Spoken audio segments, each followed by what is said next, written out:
Olá pessoas, tudo bem? Vamos ao carro-chefe deste canal maravilhoso, Vencedores e Perdedores. Antes de mais nada, um ótimo dia, uma ótima tarde, uma ótima noite para vocês que acompanham a gente aqui. Não deixe de se inscrever aqui no canal, porque a cobertura completa da NFL segue aqui nestes playoffs, rumo ao Super Bowl, rumo ao Arizona.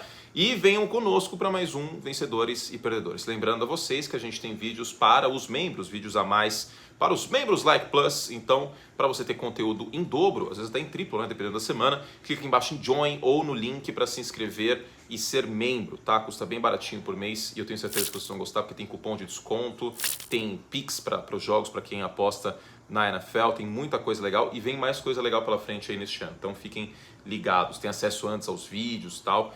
Então vale muito a pena. Vamos começar com os vencedores. E eu já aviso que a gente tem uma novidade hoje. Pela primeira vez a gente tem um jogador nos vencedores e nos perdedores desse vídeo. Nunca aconteceu isso. E um outro aviso, eu gravo sempre nas segundas-feiras. O Monday Night Football não faz parte desse quadro por um motivo muito simples. Eu preciso dar tempo para o André, nosso editor, montar a edição do vídeo. Então não daria para dar tempo de postar esse vídeo na terça-feira, comigo fazendo ele na terça. Eu faço na segunda tarde, mando para o André. E aí vocês assistem na terça-feira. O Monday Night Football fica para outros vídeos, mas fiquem tranquilos. O Monday Night Football, né? Bucks e Cowboys. Vamos começar com os vencedores então. Brock Purdy, mais uma vez vencedor. Pela primeira vez um quarterback na história dos playoffs da NFL teve 4 passes para touchdown. 4 touchdowns totais, né? Foram 3 passes para touchdown e um touchdown corrido. Soltou o braço, fez os ajustes no segundo tempo, saiu mais do meio do campo para fora dos números, usou bem o play action, jardas após recepção, buscando seus alvos com muita tranquilidade, muita segurança no pocket, que a gente não esperava ver por um calouro, ainda mais um calouro de 7ª rodada, né? E eu digo de novo, o Brock Purdy roda o sistema do Shanahan melhor do que o Jimmy Garoppolo já fez numa sequência de jogos assim. São 7 jogos seguidos com pelo menos 2 passes para touchdown e evitando turnovers, o Brock Purdy. Então sai como vencedor, e eu diria que Jimmy Garoppolo saudável neste momento com o Brock Purdy nos 49ers, eu vou de Brock Purdy. Ano que vem, Trey Lance, Brock Purdy, depois a gente vê. Mas hoje eu estaria inclinado a seguir com o calouro. Outro vencedor é o Deebo Samuel, né, que se machucou na reta final da temporada, voltando bem, com um touchdown longo, sendo parte muito importante. É mais uma parte nesse sistema de São Francisco. É um sistema que tem Christian McCaffrey, que tem George Kittle, que tem Brandon Ayuk, que teve jogo de mais 100 jardas no final do ano, e também agora o Deebo Samuel aparecendo com aquele touchdown que a defesa de Seattle parecia que era um jogador adulto jogando contra adolescentes nessa jogada, né? Então foi bastante impactante.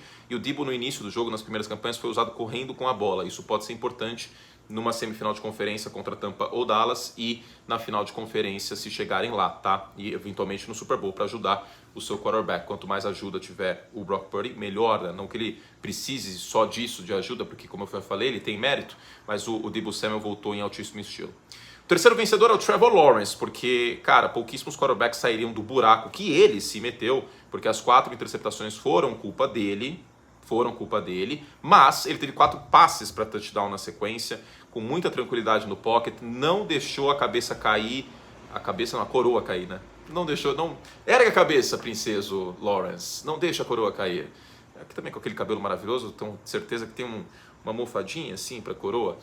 Enfim, não se abateu e isso foi muito importante. Mostrou muita resiliência mental e mostrou caráter de voltar num jogo como esse, de não jogar os pontos, né? De voltar snap a snap. Não teve mais turnovers depois dessas 4 interceptações e corrigiu o rumo no segundo tempo. Não acho, sinceramente, que o Jacksonville tem poder de fogo como um todo para passar de Kansas City.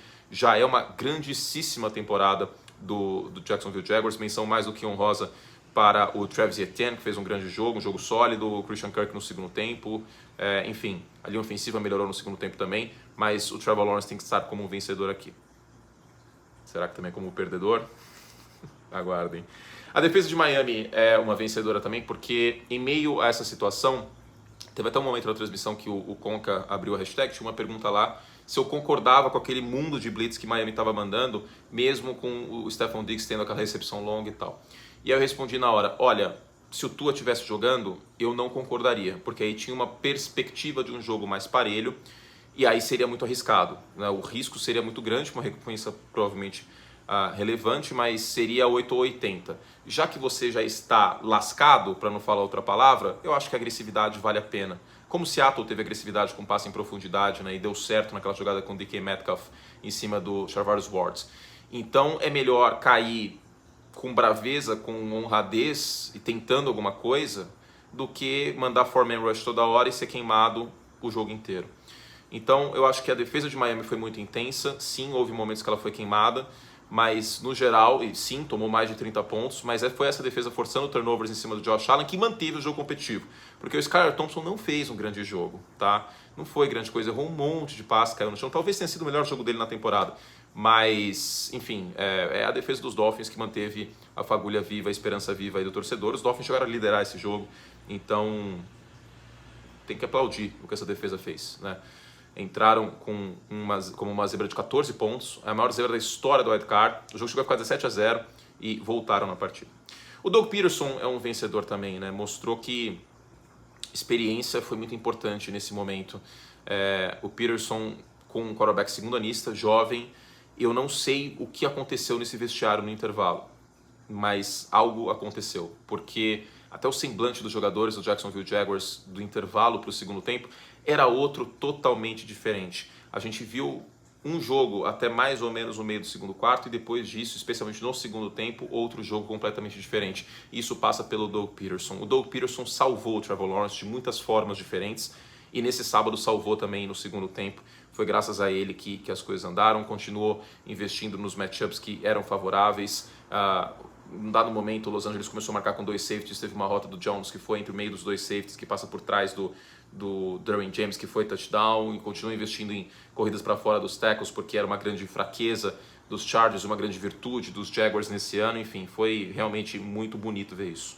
O Daniel Jones é o nosso sexto vencedor, mas eu já falei sobre o Daniel Jones na segunda-feira, então não deixe de conferir o vídeo que eu fiz na segunda-feira. Eu não vou me estender muito aqui, mas a gente não pode esquecer de colocar o Daniel Jones entre os vencedores. Poderia colocar o Wink Martindale, o coordenador defensivo dos Giants, aqui também, que fez alguns ajustes ao longo da partida, especialmente em terceira descida. Poderia colocar o Saquon Barkley, mas acho que o Daniel Jones, ou até o Brian Daboll, que figurou aqui várias vezes, e é o meu voto para técnico do ano até antes dessa partida, vocês sabem muito bem disso, mas no geral eu vou com o Daniel Jones, que acho que não pode faltar aqui.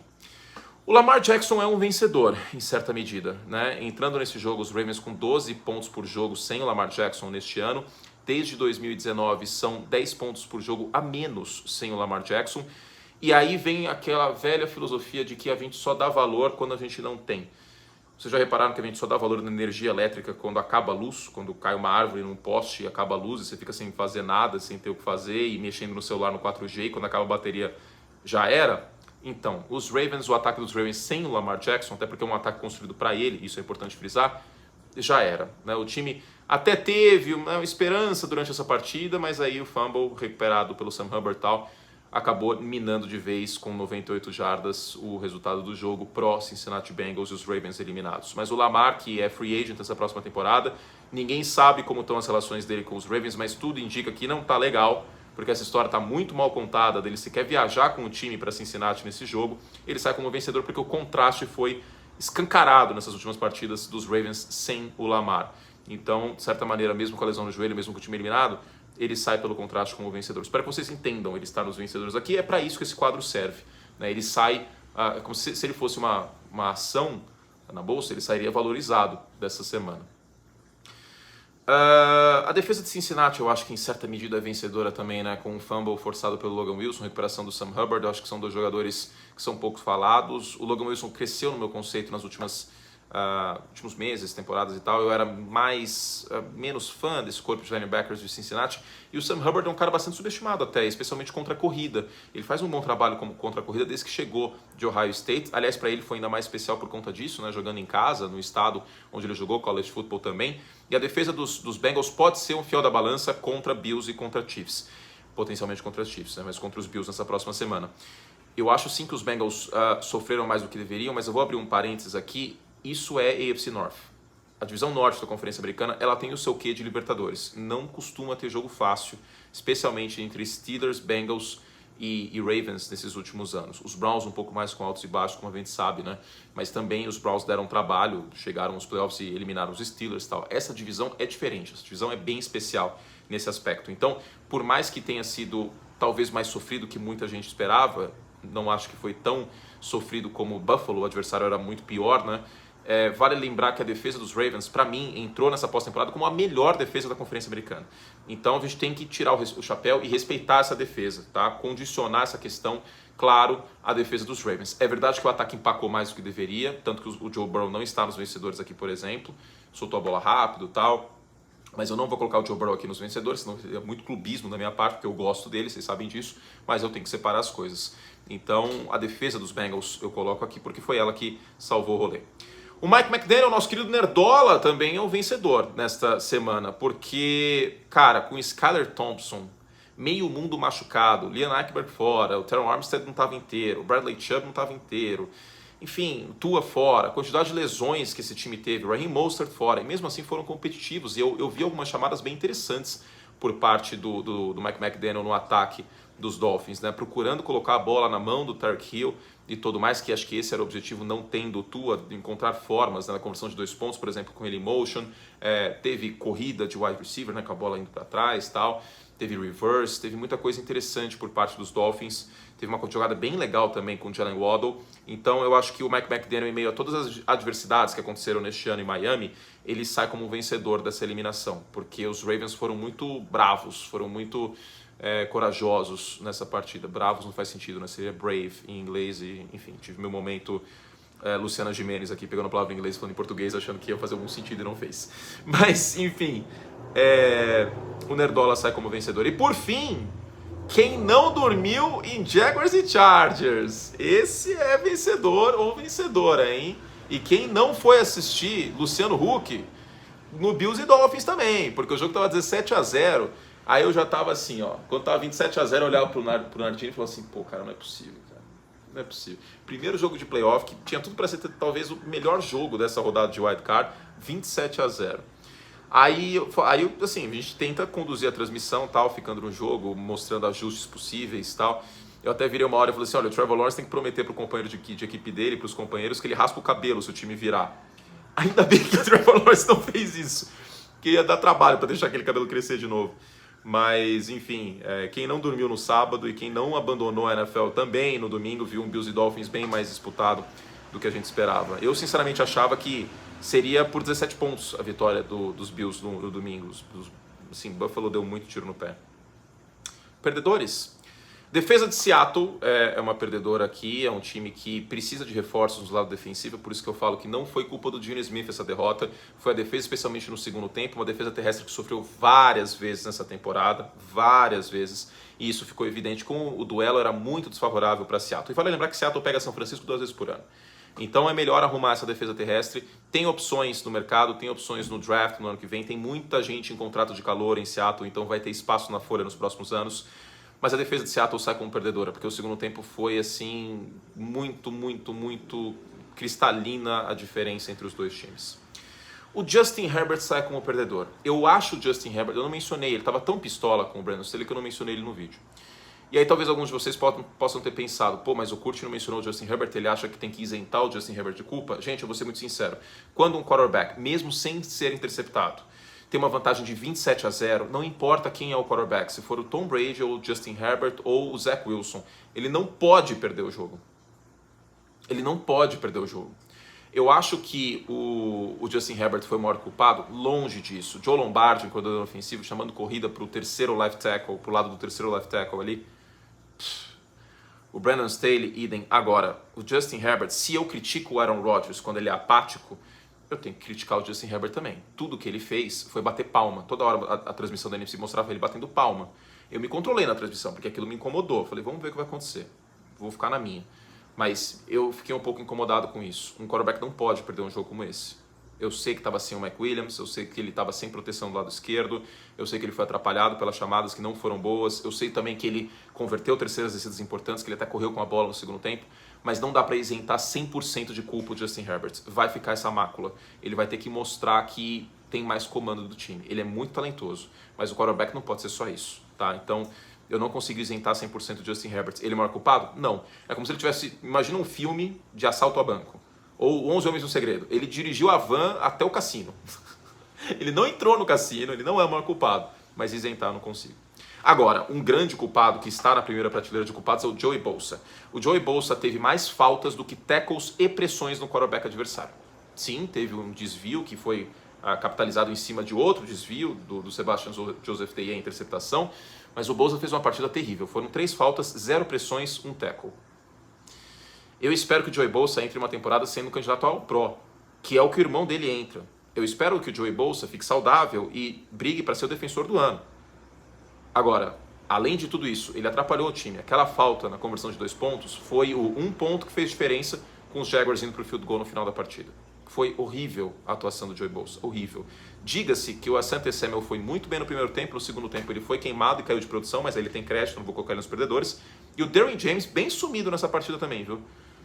Embora seja atrapalhado, o cidadão lá, o Brandon Staley, enfim. Agora, o Trevor Lawrence também é um perdedor.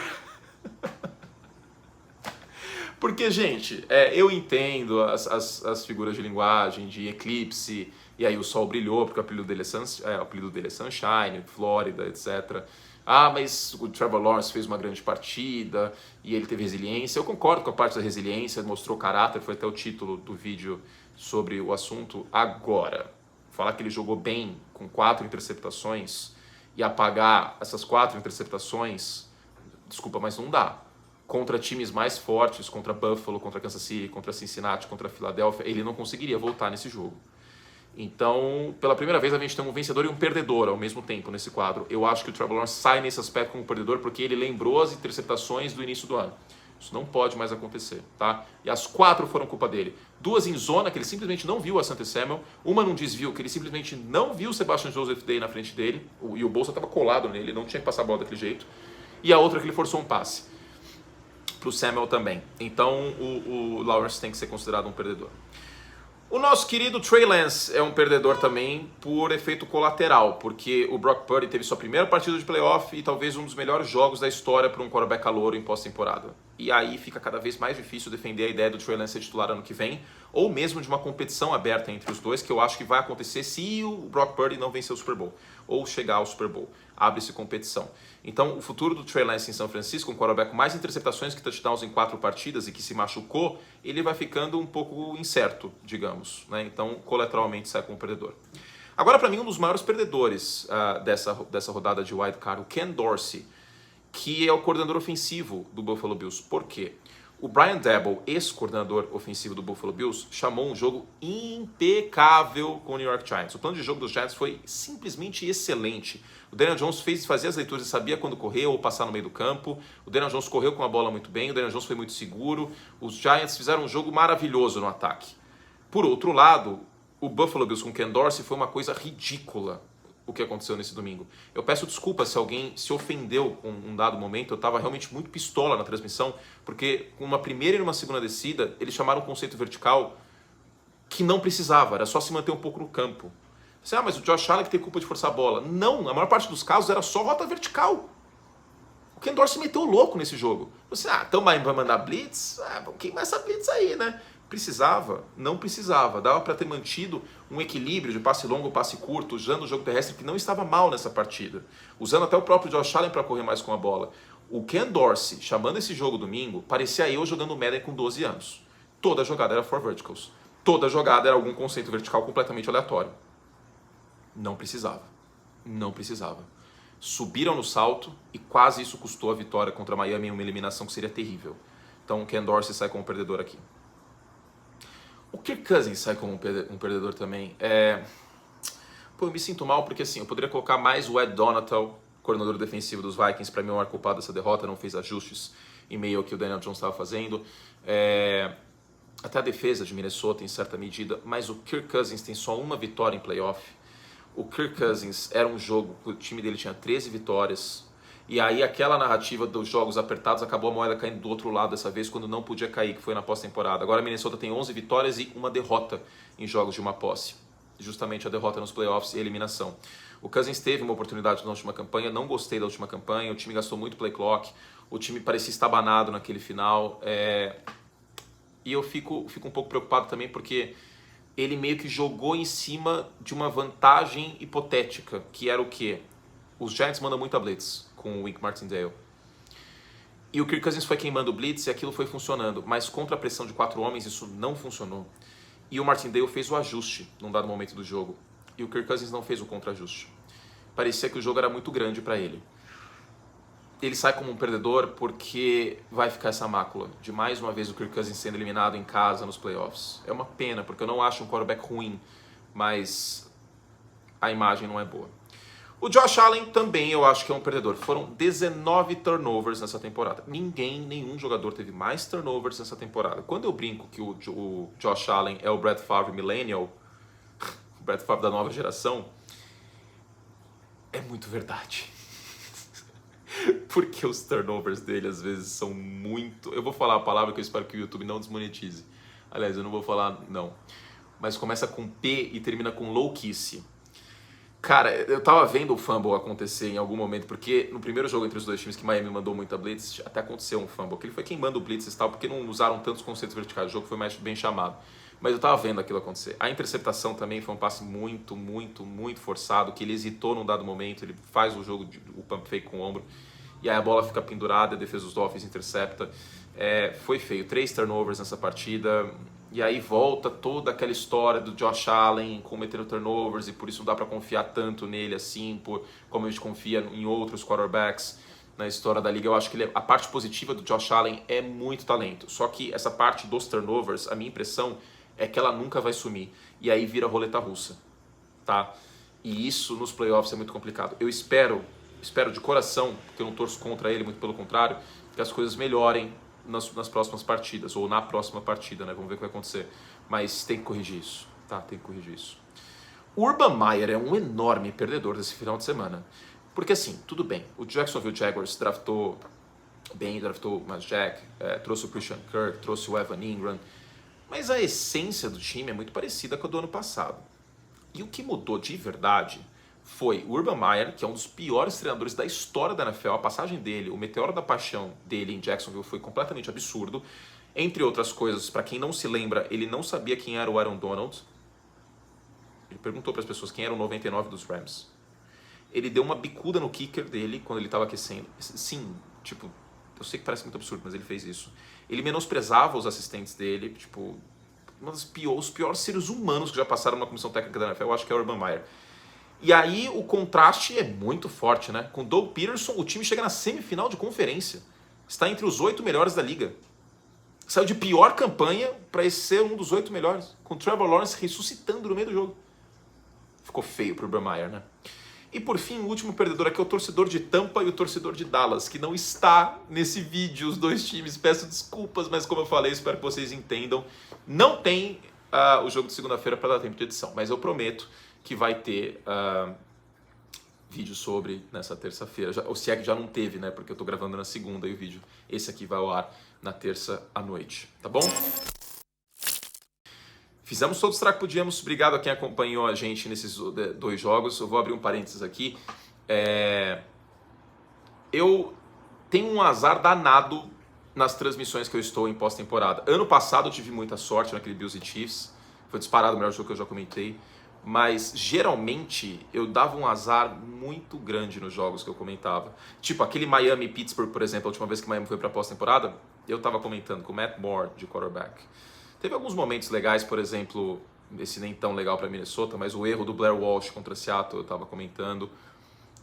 Mas no geral eu dei bastante azar em várias partidas que eu acabei comentando em pós-temporada, né? Outras foram mais legais, eu acho que aquele Titans e Bengals ano passado foi interessante, né? O jogo dos múltiplos sacks em cima do Burrow, foram 7 ou foram 9? Foram 7, né? E ele ganhou a partida mesmo assim, os Bengals ganharam. Mas no geral eu dava um azar danado em pós-temporada. E neste ano, essa foi a primeira vez que eu fiz 2 jogos de wild card. E os 2 jogos eu comecei a sentir isso. Tipo, no primeiro jogo eu comecei, putz, lá vamos nós, 27-0. Que mal eu fiz pro universo, nunca dou sorte. E aí foi a terceira maior virada da história da NFL. E no domingo, um jogo com os Bills tendo o maior favoritismo da história e que eu falava, olha, a chance de Buffalo ganhar é 95%. Eu esperava um massacre de Buffalo mesmo, tá?